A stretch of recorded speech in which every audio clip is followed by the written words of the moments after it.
Ah, Oh yeah. oh yeah, this finna be one of them.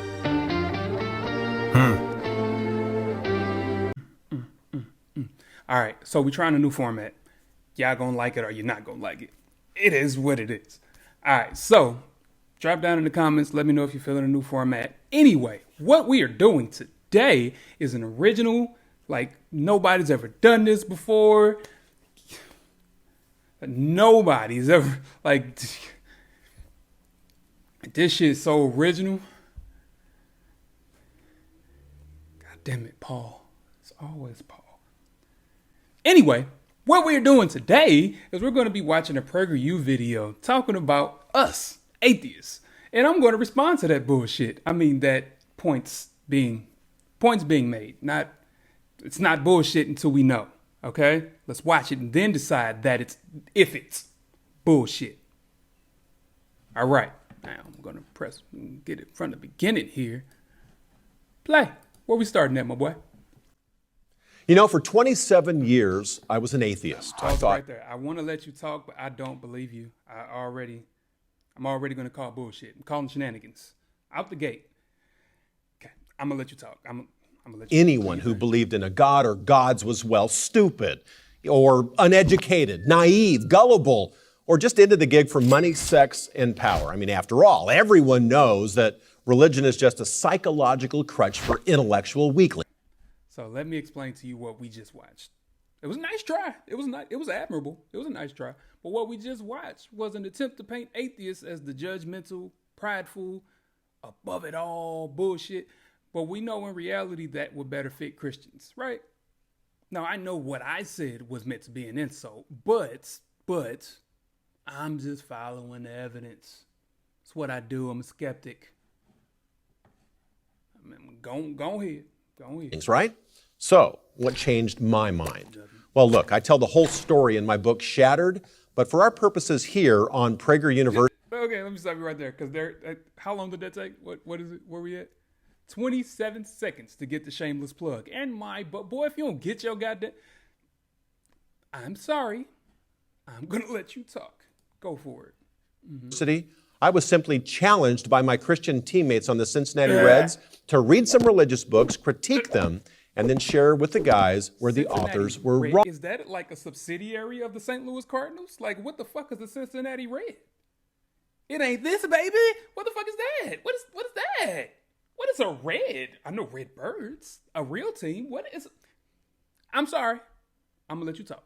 I'm gonna let you finish. And why atheism is the only real and true outlook for anyone not deceived by fantasy, fiction, or mythology. I mean, for someone who wants to base their beliefs and values upon evidence and argument, not emotion. Continue. Yeah, I'm with you. And tradition. Now look, simply put, I set out to disprove theism, which I didn't think would take very long. But I ran into some difficulties along the way. Now I know you're full of shit. Now I'm sure you are full of shit. There it is. Now, if you are actually researching this subject, you'd come to understand that you can't disprove a negative, bitch. All right. If I told you leprechauns live in the center of the earth, you may not believe me off the bat. Or if I was to say that there is an invisible pink unicorn in the sky, which there is, you can say you don't believe me. You can say you don't believe that. But what proof could you provide that there isn't an invisible pink uniform in the sky? Uniform. I'm stuck on Cardinals. The nigga said Reds. Gross. What proof would you have that there is not an invisible pink unicorn in the sky?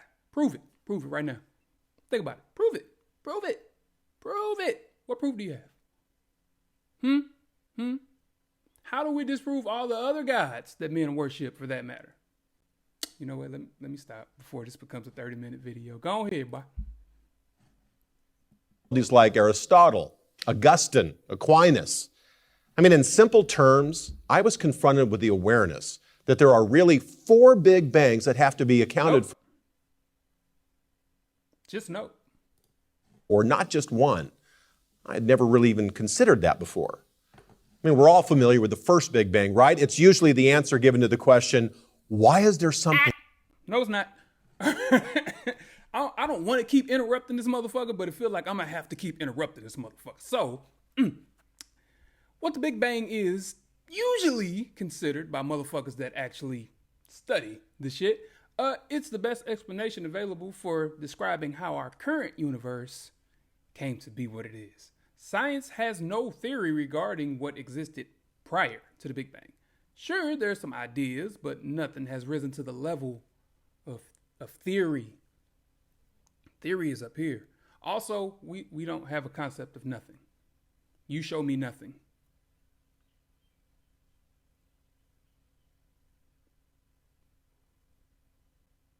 Yeah, I thought so. All right, so yeah. Go ahead. I'm gonna stop interrupting so much. I'm gonna stop. Rather than nothing. It's the idea that there was nothing, it popped, and boom, there's something. I mean, that time, matter, and space all came into existence in some great cosmological flash about 16 billion years ago. There was no gradual development, no transitional forms, just a binary flip. A metaphysical, now you don't see it, and now you do. Fine. I want to follow the evidence wherever it leads. However, astrophysicists tell us that... Nope, I lied. I'm going to keep fucking interrupting. The Big Bang is not what you think it is. Clearly. It's better known in science as the Great Expansion. Meaning there was something. It was just in a form that's unrecognizable compared to what we have now. What it has expanded into. We're good? Good. Okay. I'm going to let you talk now. Go ahead. This first Big Bang yielded only a handful of fundamental elements, and that it would take billions and billions of years for the nuclear furnaces of trillions of stars to yield the 118 elements in the periodic table. But the first theoretical cosmological Big Bang, well, it only yields matter and energy. It doesn't even begin to address the origin of life. So, how do you get life from non-life? How did abiogenesis occur? I mean, the notion that something can come from nothing. Where's the evidence? Well, you're going to need another something from nothing leap of faith, some kind of biological... There is no evidence of that because it's not a fucking thing. I'm trying. I'm really trying, y'all. See, he's not going to let me let him talk. He's not going to let me help you. He's not going to let me let him talk. God damn it. Okay. Real quick. Abiogenesis. It's defined as the evolution of life or living organisms. Organisms from inorganic or inanimate substances. Right? Sort of like a spontaneous generation. Imagine a slab of meat left out for weeks on end, just on the curb, just out there. Eventually, you're going to start seeing flies, right? Where the fuck did they come from? Who knows? Must have been Sky Daddy. Fuck it. Just go. Second Big Bang. For all the mind-blowing advancements we've made in physics, biology, and chemistry in just the past 100 years, we're still no closer to making it happen. No. We don't have a clue. The closer we look, the wider the chasm. I mean, sure, we've learned a lot about how to manipulate life forms, how to add and subtract DNA material, even map the human genome, but we have no idea how to literally... You literally just mentioned all of the advancements we've made. Create life from dead stuff. Now look, at this point, we still only have physics, chemistry, and some basic biology, or matter, energy, and simple life, if you will. But we still don't have a way to account for the great diversity of life forms. I mean, the huge differences Evolution. between bacteria, plants, and animals. Nor do we have a way to account for the differences between man and animal. We still don't have an anthropology at this point.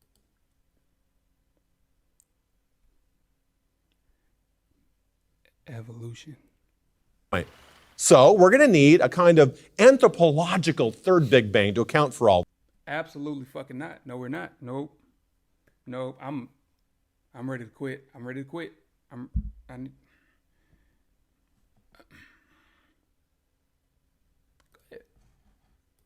This, which of course is what Darwin was after in his Descent of Man thesis. Now look, Darwin answered a lot of questions, but he could never answer the core question. How did evolution begin? You, okay, you do know that we've moved far behind, like beyond Darwin, right? You understand that. You understand that a modern grad student would blow Darwin's fucking noodles, right? You think we still give a fuck about Darwin? He was racist. We don't give a fuck.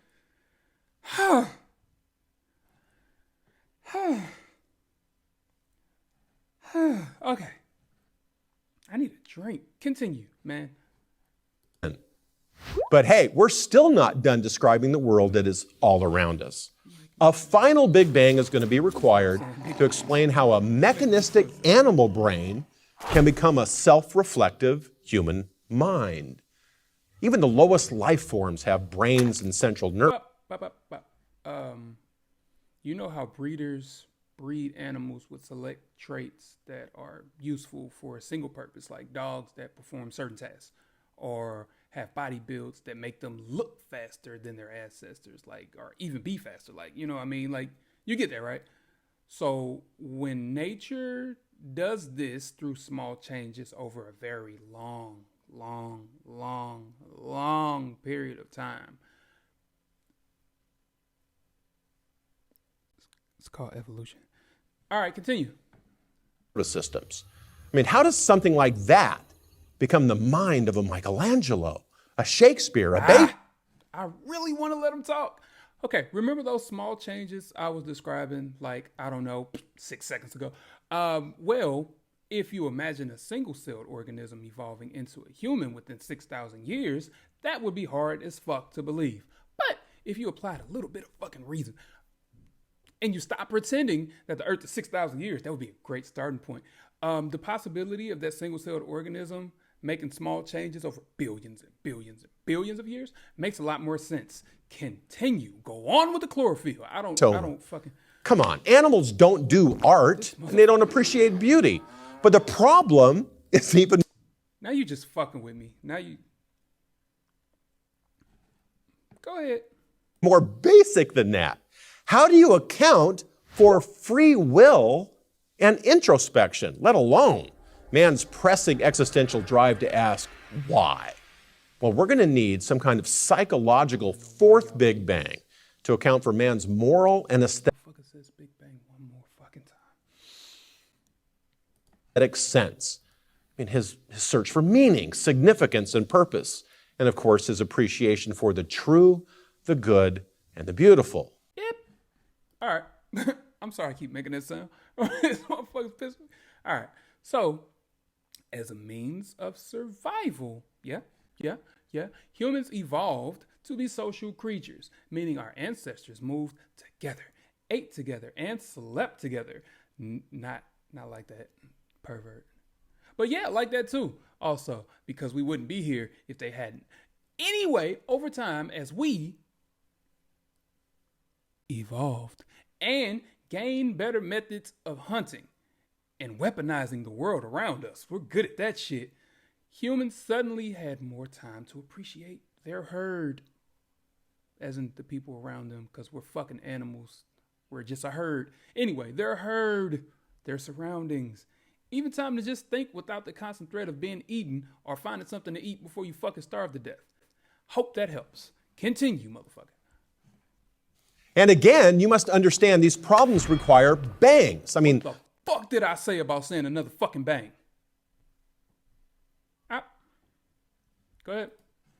Sudden binary pops into existence, since there's no evidence for any gradual development in any of these. So I, like you, have a evolution. Go ahead. Choice.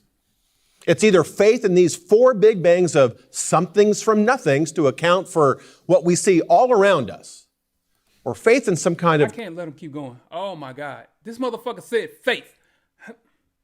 I don't have faith in shit scientific. I don't have faith in a single fucking scientific concept. I have enough of a basic understanding of scientific findings in order to say that shit makes sense. I understand that science is constantly evolving, like we are.